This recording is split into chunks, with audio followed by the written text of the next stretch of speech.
ਤੁਸੀਂ ਦੇਖ ਰਹੇ ਹੋ ਆਪਣਾ ਪੰਜਾਬ ਟੀਵੀ ਤੇ ਮੈਂ ਤੁਹਾਡਾ ਮੇਜ਼ਬਾਨ ਅਫਜ਼ਾਲ ਅਹਿਮਦ।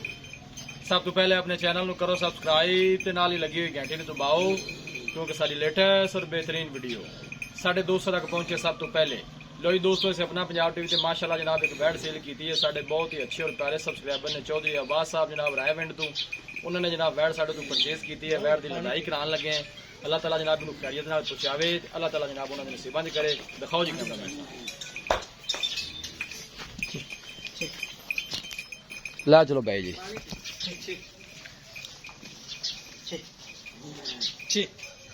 माशाल्लाह जनाब ने यूट्यूब ते वीडियो लाई सी।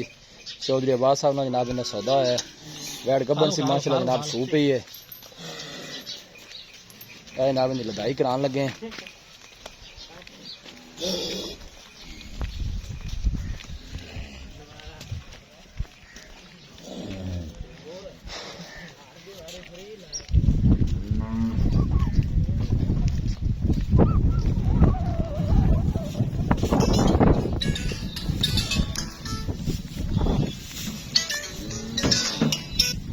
जनाब लोडिंग हो गई है। रायविंड जनाब माशाल्लाह जनाब गाड़ी जा रही है। चौधरी अब्बास साहब ने उन्होंने जनाब साड़ी परचेज की है। माशाल्लाह जनाब गब्बन का सौदा है लेकिन सू गई। अच्छा इन्हें दिता जनाब है। लोडिंग इन्हें करा दी है। अल्लाह ताला जनाब इन्हें खैरियत नाल पहुंचाए। अल्लाह ताला जनाब इन्हें नसीबां दी करे। चोर से तसल्ली ना जरा बन दिया जे।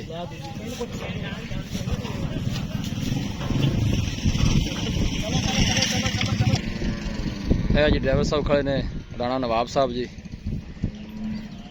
तसल्ली ना ज्यादा जी लैके जानी है। ठीक है ना जी।